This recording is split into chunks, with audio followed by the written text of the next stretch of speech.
আপনারা দেখছেন TVN 24 news network. সবশেষ আপডেটে স্বাগত জানাচ্ছি আমি নূর।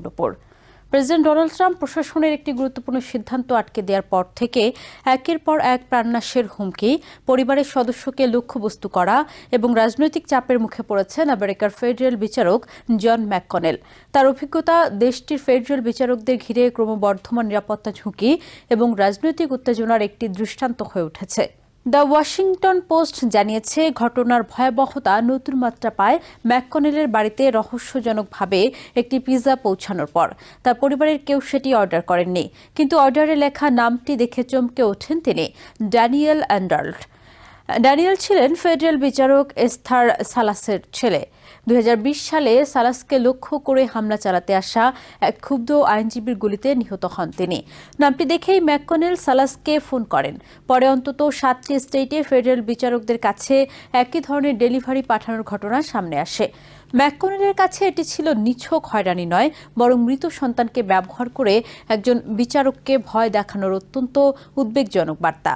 রোড আইল্যান্ডের প্রধান ফেডারেল বিচারক ম্যাককনেল বারাক ওবামার মনোনীত বিচারক। ফেডারেল বেঞ্চে প্রায় 15 বছর দায়িত্ব পালনের অধিকাংশ সময়ই তিনি অনেকটা প্রচারের বাইরে ছিলেন। ব্যক্তিগত নিরাপত্তা নিয়েও তেমন উদ্বিগ্ন হতে হয়নি তাকে। কিন্তু গত বছরের শুরু থেকে পরিস্থিতি নাটকীয়ভাবে বদলে যায়। ট্রাম্প প্রশাসন $1 ট্রিলিয়ন ফেডারেল অর্থায়ন ব্যাপকভাবে স্থগিত করার উদ্যোগ নিলে সে সিদ্ধান্ত চ্যালেঞ্জ করে একটি মামলা হয়। নিয়ম অনুযায়ী মামলাটি ম্যাককনেলের আদালতে যায়। তিনি প্রশাসনের সিদ্ধান্তের বিরুদ্ধে সাময়িক নিষেধাজ্ঞা দেন। 10 দিন পর তিনি সরকারকে আবারও স্মরণ করিয়ে দেন আদালতের আদেশ মানতে তারা বাধ্য। নির্দেশ না মানলে ফৌজদারি আদালত অবমাননার ঝুঁকি তৈরি হতে পারে বলেও উল্লেখ করেন তিনি। এরপরই পরিস্থিতি দ্রুত পাল্টাতে থাকে।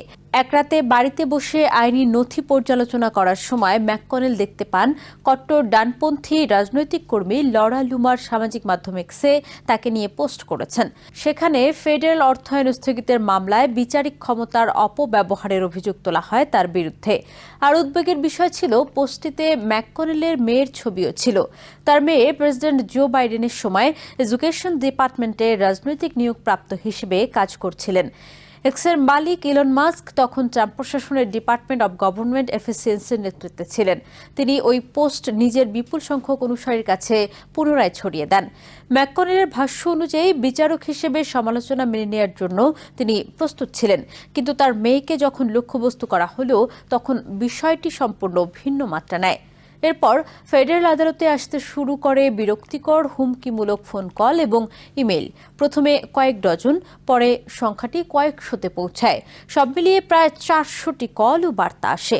ইউএস মার্শালস সার্ভিস ম্যাককনেলকে জানায়, এর মধ্যে অন্তত 6টি প্রাণনাশের হুমকিকে বিশ্বাসযোগ্য হিসেবে চিহ্নিত করা হয়েছে। একটি হুমকিতে সরাসরি তার স্ত্রীকে লক্ষ্য করা হয়। আরেকটি ঘটনা সামনে আসে ডার্ক ওয়েবে। সেখানে কেউ ম্যাককনেলের বাড়ির ঠিকানা খুঁজছিল এবং আগ্নেয়াস্ত্রের ইঙ্গিত দিয়ে তাকে হুমকি দিচ্ছিল। নিজের দৈনন্দিন নিরাপত্তা ব্যবস্থায় ঠিক কী পরিবর্তন আনা হয়েছে তা প্রকাশ করেননি ম্যাককনেল, তবে ইউএস মার্শালদের সহযোগিতার প্রশংসা করেছেন তিনি। ম্যাককনেলের ঘটনা বিচ্ছিন্ন নয়।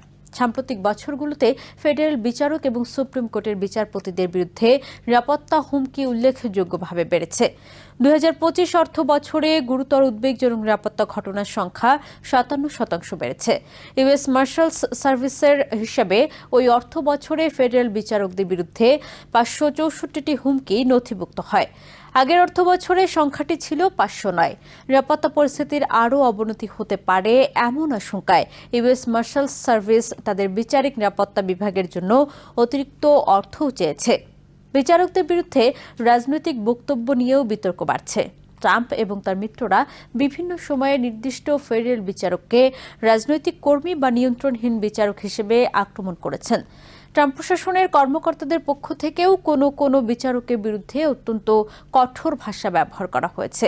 বিচারকদের একাংশের আশঙ্কা, এ ধরনের ব্যক্তিগত আক্রমণ শুধু আদালতের সিদ্ধান্তের সমালোচনার মধ্যে সীমাবদ্ধ থাকছে না, বরং বিচারকদের ব্যক্তিগত নিরাপত্তা এবং আইনের শাসনের জন্য ঝুঁকি তৈরি করছে। নিউ জার্সির ফেডারেল বিচারক এস্থার সালাসের মতে, সরকারের বিভিন্ন শাখার মধ্যে উত্তেজনা রাজনীতিতে নতুন কিছু নয়। গত এক দশকে ডেমোক্রেট ও রিপাবলিকান উভয় পক্ষ থেকেই বিচারকদের বিরুদ্ধে রাজনৈতিক বক্তব্যের তীব্রতা বেড়েছে। তবে তার মতে বর্তমান পরিস্থিতির মাত্রা আগের তুলনায় ভিন্ন। ট্রাম্প ও প্রশাসনের কর্মকর্তারা কোনো কোনো ফেডারেল বিচারককে দানব ও উন্মাদ আখ্যা দিয়েছেন এবং কিছু আদালতের রায়কে আইনি বিদ্রোহ হিসেবেও বর্ণনা করেছেন। হোয়াইট হাউস অবশ্য বিচারকদের বিরুদ্ধে ট্রাম্পের বক্তব্যের সঙ্গে হুমকির যোগসূত্র থাকার ধারণা প্রত্যাখ্যান করেছে। হোয়াইট হাউসের মুখপাত্র অ্যাবিগেল জ্যাকসনের বক্তব্য, বিচারকদের সম্পর্কে প্রেসিডেন্টের মতামত প্রকাশকে হুমকির সঙ্গে তুলনা করা গ্রহণযোগ্য নয়। ট্রাম্প প্রশাসন বিচার বিভাগের সব সদস্যের নিরাপত্তাকে অত্যন্ত গুরুত্ব দেয় বলেও দাবি করেন তিনি। ম্যাককনেলকে ঘিরে বিতর্কের মধ্যে রোড আইল্যান্ডের আরেক ফেডারেল বিচারক মেলিসা ডুবোসও প্রশাসনের কঠোর সমালোচনার মুখে পড়েন। এপ্রিলে হোমল্যান্ড সিকিউরিটি ডিপার্টমেন্ট বা ডিএইচএস এক সংবাদ বিজ্ঞপ্তিতে তাকে অ্যাক্টিভিস্ট বাইডেন জাজ হিসেবে উল্লেখ করে। অভিযোগ করা হয়, ডোমিনিকান রিপাবলিকে হত্যার অভিযোগে খোঁজা হচ্ছিল এমন এক অভিবাসীকে তিনি মুক্তি দিয়েছিলেন। কিন্তু পরবর্তী তদন্তে উঠে আসে গুরুত্বপূর্ণ আরেক তথ্য।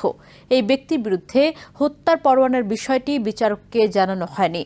মামলার ইউএস অ্যাটর্নি আইসের নির্দেশনা অনুসরণ করে তথ্যটি প্রকাশ করেনি বলে বিশেষ কৌশলের তদন্ত উঠে আসে।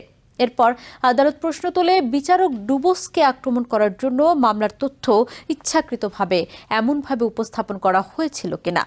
পরিস্থিতি আরও উত্তপ্ত হয় যখন ডিএইচএস-এর শীর্ষ আইনজীবী জেমস পার্সিভাল ফেডারেল বিচারকদের একটি তালিকা প্রকাশ করে তাদের ওয়ার্স্ট অব দ্য ওয়ার্স্ট বলে উল্লেখ করেন।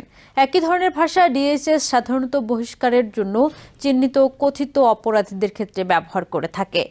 তালিকায় থাকা এক বিচারকের সঙ্গে যোগাযোগ করে ম্যাককনেল তাকে নিজের নিরাপত্তার বিষয়টি গুরুত্বের সঙ্গে নেওয়ার পরামর্শ দেন। ম্যাককনেলের উদ্বেগ শুধু নিজের বা পরিবারের নিরাপত্তা নিয়ে নয়, তার আশঙ্কা বিচারকদের ভয় দেখানোর প্রচেষ্টা শেষ পর্যন্ত আদালতের সাংবিধানিক ভূমিকা এবং আইনের শাসনের উপর আঘাত হানতে পারে। এই প্রেক্ষাপটে সুপ্রিম কোর্টের প্রধান বিচারপতি জন জি রবার্টস জুনিয়রের বক্তব্যকে গুরুত্বপূর্ণ বলে মনে করেন ম্যাককনেল। রবার্টস বলেছেন, আদালতের সিদ্ধান্তের পরিবর্তে ব্যক্তিগতভাবে বিচারকদের আক্রমণ করা যথাযথ নয়। বিচারিক সিদ্ধান্তের সঙ্গে দ্বিমত হলেই অভিশংসন উপযুক্ত প্রতিক্রিয়া নয় বলেও একাধিকবার মন্তব্য করেছেন তিনি। হুমকির মধ্যে ট্রাম্প প্রশাসনের বিরুদ্ধে ম্যাককনেলের রায় অব্যাহত রয়েছে। গত নভেম্বরে তিনি কংগ্রেসের তৈরি institute of museum and library services ভেঙে দেওয়ায় প্রশাসনিক উদ্যোগ ঠেকাতে প্রাথমিক নিষেধাজ্ঞা জারি করেন। এবছরের জুনে তিনি আরেকটি গুরুত্বপূর্ণ রায়ে ৩৯টি দেশের নাগরিকদের অভিবাসন সংশ্লিষ্ট আবেদন স্থগিত করার ট্রাম্প প্রশাসনের উদ্যোগকে বেআইনি ঘোষণা করেন। তার পর্যবেক্ষণ ছিল, US citizenship and immigration services Congress তৈরি অভিবাসন আইন এবং সংস্থাটির কার্যক্রম নিয়ন্ত্রণকারী প্রশাসনিক আইন লঙ্ঘন করেছে। একই মাসে একজন রিপাবলিকান কংগ্রেস সদস্য বিচারক ম্যাককনেলকে অভিশংসনের উদ্যোগ নেন। অভিযোগ করা হয়, তিনি দেশের জাতীয় নিরাপত্তার চেয়ে অনাগরিকদের স্বার্থকে অগ্রাধিকার দিচ্ছেন। এটি ছিল ম্যাককনেলকে অভিশংসনের দ্বিতীয় প্রচেষ্টা। কিন্তু প্রাণনাশের হুমকি, পরিবারের সদস্যকে লক্ষ্যবস্তু করা এবং রাজনৈতিক চাপের মধ্যেও দায়িত্ব পালন চালিয়ে যাওয়ার কথা জানিয়েছেন ম্যাককনেল। তার সবচেয়ে বড় উদ্বেগ, ব্যক্তিগত নিরাপত্তার বাইরেও রাজনৈতিক বিরোধের কারণে বিচারকদের ভয় দেখানো স্বাভাবিক হয়ে উঠলে তার দীর্ঘমেয়াদী প্রভাব পড়তে পারে বিচার বিভাগের স্বাধীনতা ও আইনের শাসনের উপর। নিউ ইয়র্ক থেকে সম্প্রচারিত TVN 24 টেলিভিশন বিশ্বজুড়ে বাঙালির কণ্ঠস্বর।